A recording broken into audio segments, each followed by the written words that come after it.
پچھلے دنوں ایک تحریر میری نظر سے گزری تو میں نے سوچا، مجھے دلچسپ لگی وہ تحریر. میں نے سوچا کیوں نہ میں آپ لوگوں کے ساتھ اسے شیئر کروں. اس کا عنوان ہے جنات کا سائنسی تجزیہ ایک سائنسدان کے قلم سے. منوان وہ جو تحریر میں نے پڑھی وہ آپ کے ساتھ پیش کروں. اپنی طرف سے میں اس میں کچھ نہیں لکھ رہا کیونکہ میں اس طرح کے علوم کو نہیں جانتا. یہ صرف ایک شیئرنگ ہے. جنات اللہ کی مخلوق ہے، یہ ہمارا یقین ہے. وہ آگ سے پیدا کیے ہیں. ان میں شیاطین اور نیک صفت دونوں موجود ہیں. اس پر بہت کچھ کہا جا چکا ہے، لکھا جا چکا ہے. یہ تھریڈ اس بارے میں نہیں ہے. یہ تھریڈ جنات کی سائنٹیفک تشریح کے بارے میں ہے. کیا وہ ہمارے درمیان ہی موجود ہیں؟ اور زیادہ اہم سوال یہ ہے کہ ہم انہیں دیکھ کیوں نہیں سکتے؟ لفظ جن کا ماخذ ہے نظر نہ آنے والی چیز، اور اسی سے جنت یا جنین جیسے الفاظ بھی جو ہے وجود میں آئے. جنات آخر نظر کیوں نہیں آتے؟ اس کی دو وجوہات بیان کی جا سکتی ہیں. پہلی وجہ یہ ہے کہ انسان کا ویژن بہت محدود ہے. اللہ تعالیٰ نے اس کائنات میں جو الیکٹرو میگنیٹک بنایا ہے، اس کے تحت روشنی 19 اقسام کی ہے، جس میں سے ہم صرف ایک قسم کی روشنی دیکھ سکتے ہیں جو 7 رنگوں پر مشتمل ہے. آپ کو چند مشہور اقسام کی روشنیوں کے بارے میں مختصراً بیان کرتا ہوں. اگر آپ گیما ویژن میں دیکھنے کے قابل ہو جائیں تو آپ کو دنیا میں موجود ریڈیشن نظر آنا شروع ہو جائے گا. اگر آپ مشہور روشنی ایکس رے ویژن میں دیکھنے کے قابل ہوں تو آپ کے لیے موٹی سے موٹی دیوار کے اندر دیکھنے کی اہلیت پیدا ہو جائے گی. آپ انفریڈ ویژن میں دیکھنا شروع کر دیں تو آپ کو مختلف اجسام سے نکلنے والی حرارت نظر آئے گی.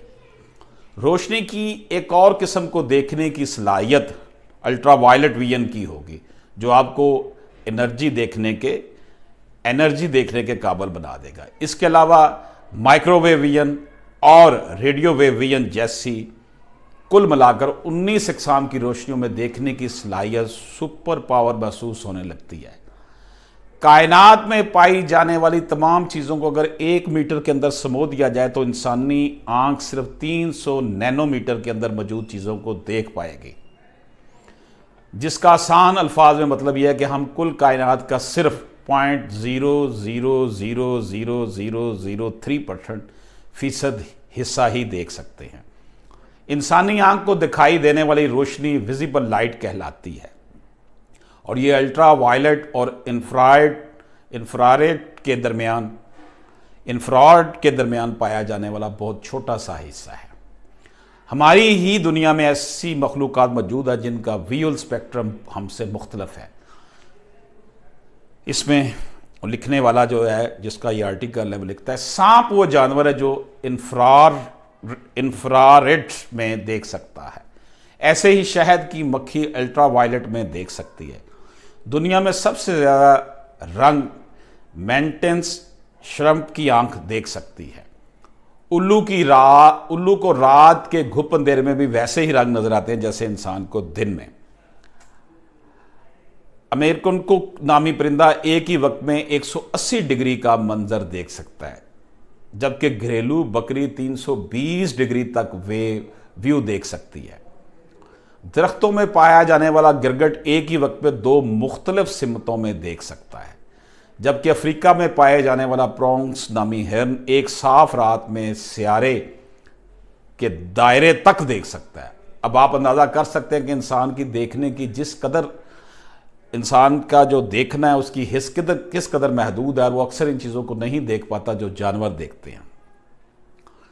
یہاں پر جو رائٹر ہے وہ لکھتا ہے اور ریفرنس دے رہا ہے ترمذی شریف کی حدیث نمبر 3459 کے مطابق نبی پاک صلی اللہ علیہ وآلہ وسلم نے فرمایا، جب تم مرغ کی آواز سنو تو اس سے اللہ کا فضل مانگو، کیونکہ وہ اس وقت بولتا ہے جب فرشتے کو دیکھتا ہے. اور جب گدھے کے رینگنے کی آواز سنو تو شیطان مردود سے اللہ کی پناہ مانگو، کیونکہ اس وقت وہ شیطان کو دیکھ رہا ہوتا ہے.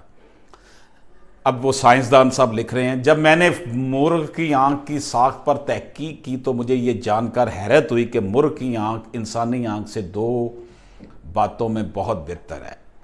پہلی بات یہ کہ جہاں انسانی آنکھ میں 2 قسم کے لائٹ ریسیپٹرز ہوتے ہیں، وہاں مرغ کی آنکھ میں 5 قسم کے لائٹ ریسیپٹرز ہیں۔ دوسری چیز، فووا جو انتہائی تیزی سے گزر جانے والی کسی چیز کو پہچاننے میں آنکھ کی مدد کرتا ہے، جس کی وجہ سے مرغ ان چیزوں کو دیکھ سکتا ہے جو روشنی دیں اور انتہائی تیزی سے حرکت کریں۔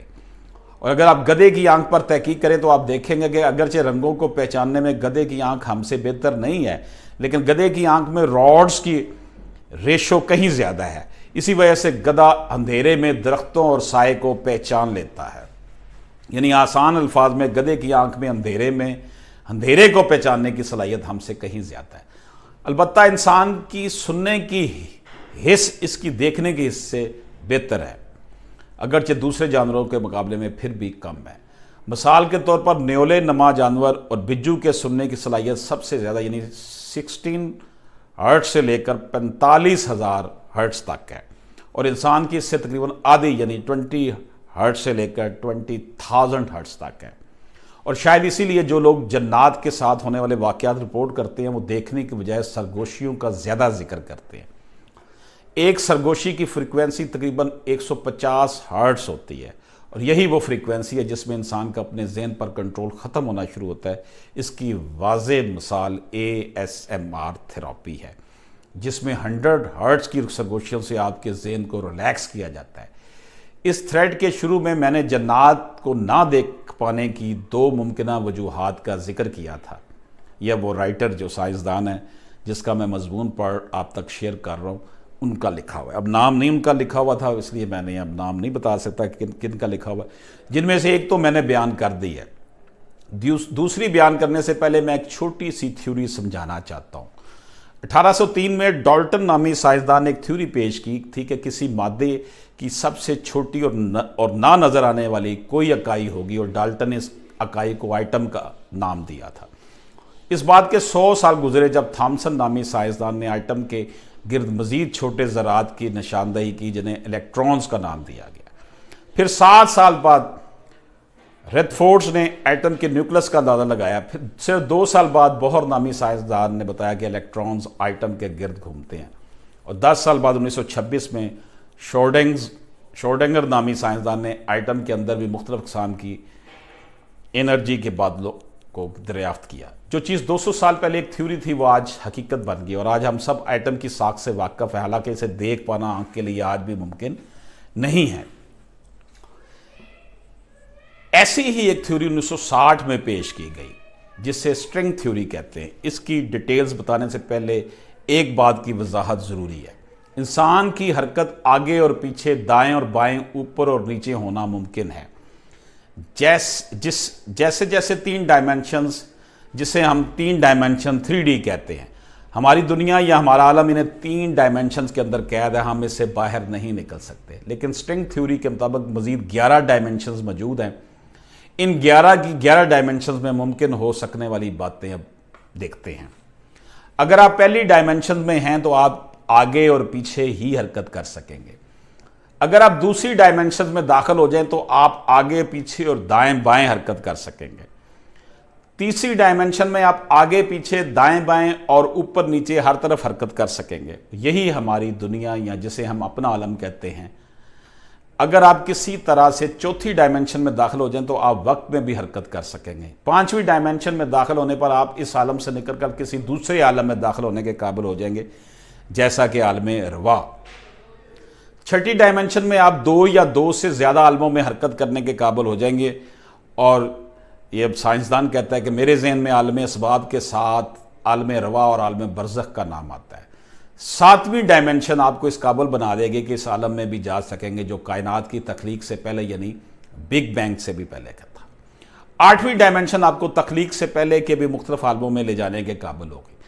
9ویں ڈائمنشن ایسے عالموں کا سیٹ ہوگا جن میں سے ہر عالم میں فریکس کے قوانین ایک دوسرے سے مکمل مختلف ہوں گے۔ ممکن ہے کہ وہاں کا ایک دن ہمارے 50,000 سال کے برابر ہو، اور آخری اور 10ویں ڈائمنشن، اس میں آپ جو بھی تصور کر سکتے ہیں، جو بھی سوچ سکتے ہیں، جو بھی آپ کے خیال میں گزر سکتا ہے، اس ڈائمنشن میں وہ سب کچھ ممکن ہوگا۔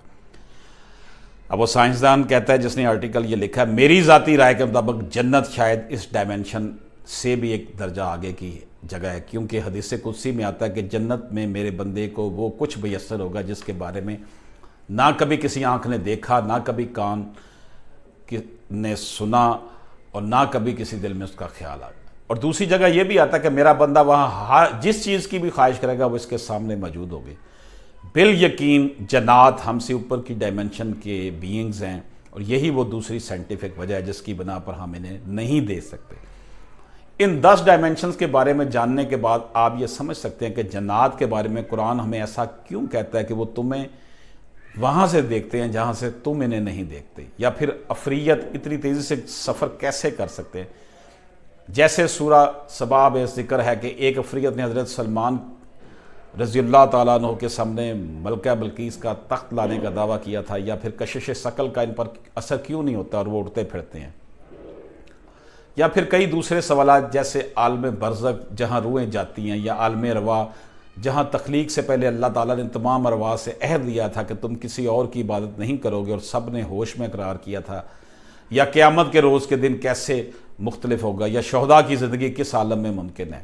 ان تمام عالموں میں یعنی عالم برزخ، عالم ارواح یا عالم جنات کے بارے میں تحقیقی طور پر سوچنا ایک بات ہے، لیکن جس چیز نے ذاتی طور پر میرے دل کو چھوا، یہ وہ سائنسدان جن کا آرٹیکل ہے وہ کہہ رہے ہیں، وہ سورہ فاتحہ کی ابتدائی آیت ہے، الحمدللہ رب العالمین، تمام تعریفیں اس اللہ کے لیے جو تمام عالموں کا رب ہے، اور میں سمجھتا ہوں کہ تمام عالم کے الفاظ کا جو اثر اب میں اپنے دل پر محسوس کرتا ہوں وہ پہلے کبھی محسوس نہ کیا تھا۔ یہ منقول ہے جی، یہ آرٹیکل مجھ تک بھی پہنچا اور مجھے اچھا لگا، میں نے کہا کہ میں اپنے ناظرین و سامعین کے سامنے اس کو شیئر کر دوں۔ اللہ پاک ہم سب کا ہمیں ناصر ہو۔ اجازت دیجیے، اللہ حافظ۔